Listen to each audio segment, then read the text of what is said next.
Here we go. Sneaky Hembo and Graziano, the matchup everyone in America loves all through the football season. Graz, here's the question for you today. Which Super Bowl champion, what Super Bowl participant, not champion, that's important, Super Bowl participant posted the worst record in the following NFL season? See, I'm off my game, Green. It's been too long. I thought it was champion, which would have been the Rams that beat the Bengals a few years ago in L.A. But now that you've thrown participant in there, I should have read it closer the first time. I don't know. So I'm going to guess the Rams. Rams went 5-12 after they won it, but based on what you just said, I'm guessing that's probably not correct. Well, it is actually second on the list. The answer is the Raiders in 2002, who went 4-12. So I don't know. We got to put an asterisk next to that because he didn't understand the question, and frankly, I misunderstood the question as well. That's on me. That's on me. Even though the word is in there, one way or another. Okay, stay there, Graziano, because I want to bounce something off you. We'll give Hembo the win there. We'll make it 23-12 as we speak. What domination!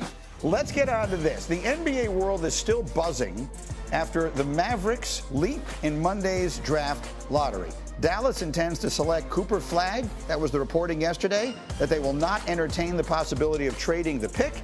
It also marks the 7th consecutive year in which the team with the league's worst record did not get the number wall over pick. And that brings us to this.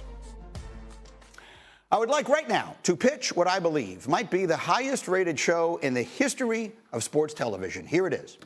A TV special where the NFL announces its draft order live. Imagine that. Or even better, you don't have to imagine it. The NBA just did it this week, and they've done it every year since 1985. Football needs a draft lottery. It would be great for the league. It would be great for the fans. Literally everyone would watch it. Imagine the 18 teams that missed the playoffs and all of the fans gathered around televisions, waiting for the ping pong balls to do their thing and the envelopes to be opened, and Arch Manning is playing the role of Cooper Flagg. The ratings would be ridiculous.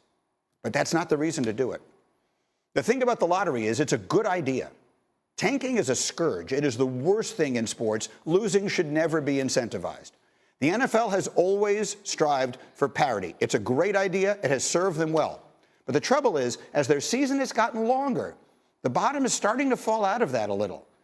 Last year, 10 teams won less than 30% of their games. That was the most ever. 6 of those teams won less than 25%. That's the most since 1926. Teams are throwing in the towel. That's exacerbated by the 17th game. Soon there's going to be an 18th, and I'm all for that. But this problem will only get worse. For example, this past year, the Browns fielded a roster so non-competitive in Week 18, they were 20.5-point underdogs to Baltimore, and the Ravens covered. The ping pong balls are the answer. Oh, and one final note on that. The lottery is not rigged. Come on, people. There is no one with a shred of common sense who thinks that a business worth tens of billions of dollars would jeopardize literally every penny over something so comparatively trivial. The lottery is a good idea because it makes losing less valuable, and it makes for pretty terrific drama as well. It is the best idea that basketball has had in a long time, and it would be, if you will excuse a mixed metaphor, a slam dunk for football as well. That is what I think. Adam Schefter seems to agree. Here's what he said. The more I think about it, the more I think the NFL should be in that business. They don't want teams to tank. If nothing else, if the NFL were able to implement a lottery system, they'd have one more night of ratings, because a draft lottery show that would rate huge. A half-hour special primetime NFL draft lottery. Like, come on. It's a home run. So he called it a home run. I called it a slam dunk. So we're using analogies or metaphors from all the other sports and not from theirs, which is football. Dan Graziano is as connected as literally anyone in the NFL. Dan, we all see it, right? It's right there in play. The NBA has been doing a draft lottery since 1985. The NFL obviously has seen that and never chosen to go in that direction. What, if anything, do you know about their thoughts on it? Yeah, after Fink called yesterday and said you wanted to talk about this, I made some calls. And fundamentally, the NFL doesn't believe it has the problem that would require this solution. They don't think that teams are tanking, losing on purpose for draft position at the end of the year. That Cleveland Browns team didn't field that non-competitive roster because they were trying to get a better draft pick. That's just the best they could do by week 18 because of attrition. If the teams were trying to lose on purpose, the Giants wouldn't have beat the Colts in week 17 and they would have got Cam Ward. The Patriots would not have won their last game and they would have had either Travis Hunter or Abdul Carter. So there was the flare-up a few years ago where people thought it looked like the Dolphins were doing it, and then Brian Flores came out and said that, you know, Stephen Ross, the Dolphins owner, was upset with him for winning games. They investigated that. They say they didn't find anything, but basically they feel like jobs are on the line with coaches and GMs and players, and they're not going to lose games on purpose at the end of the year, so they don't feel like this is something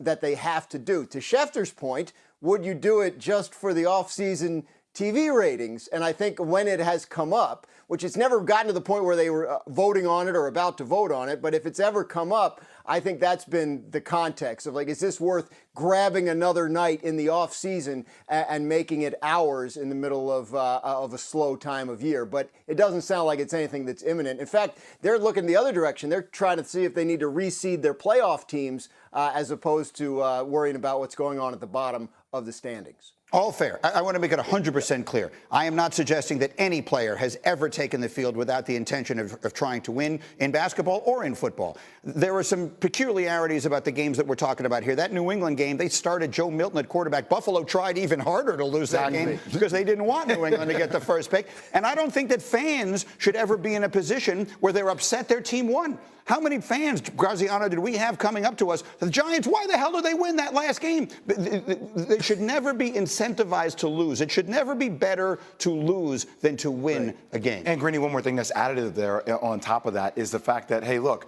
everybody talks about sports entertainment being its own new asset class, right? Sports is entertainment. Yes. It is. Yes. Every owner knows that with how they build out their sports franchises. This is just great theater. Why not? And you talked yesterday passionately about not tanking and about not trying to lose. I mean, the easiest thing in the world to be is a loser. I think anybody can do that. I mean, if you want to achieve anything in life, you got to go through the hard stuff. Everything you want, I've been taught, is on the other side of doing the hard stuff. And at the end of the day, if you're prioritizing losing, you're a loser. And you can't change that. There's a karma that comes with that. And I don't think you should ever implement that into your system, into your organization, into your players' heads, ever. I'll make it as clear as I can. I don't believe this is a massive problem for the NFL, but I do think, again, as they add more games, it starts to become a little bit more of an issue, and it's just something to keep an eye on. Plus, they like owning nights during the offseason. For example, tonight. The NFL schedule release is tonight. At 8 o'clock Eastern, we've got a special on ESPN 2. Our group will take you through every team schedule, all the big matchups. It's a 2-hour special. We got the whole Monday Night Football schedule. Don't miss it. Coming up, another incredible night in the NBA. Comebacks abound, leaving one contender on the brink, another headed home. I'm choked up just thinking about it. Highlights are next. Get up on. Hello, xin chào tất cả các bạn. Lại là mình đây. Lại là mình sẽ gửi đến các bạn những sản phẩm cắt dán đẹp hơn mỗi ngày. Những sản phẩm tuyệt vời. Đấy, cốc trà sữa này. Đây, trên tay của mình đây là keo dán giấy này các bạn ạ. Và để tạo ra được những sản phẩm để tạo ra được những video cắt dán đẹp như thế này thì mình sẽ cần có những dụng cụ, những đồ vật để mình tạo nên. Đây, trước mặt của mình đây, trên tay mình đang cầm đây là những giấy thủ công màu các bạn ạ. Nó rất nhiều màu sắc luôn, các bạn có nhìn thấy màu sắc của nó. Đấy. Trên tay của mình đây cầm đây, màu xanh này, màu xanh là lá cây, màu vàng này các bạn ạ. Đây là màu đỏ.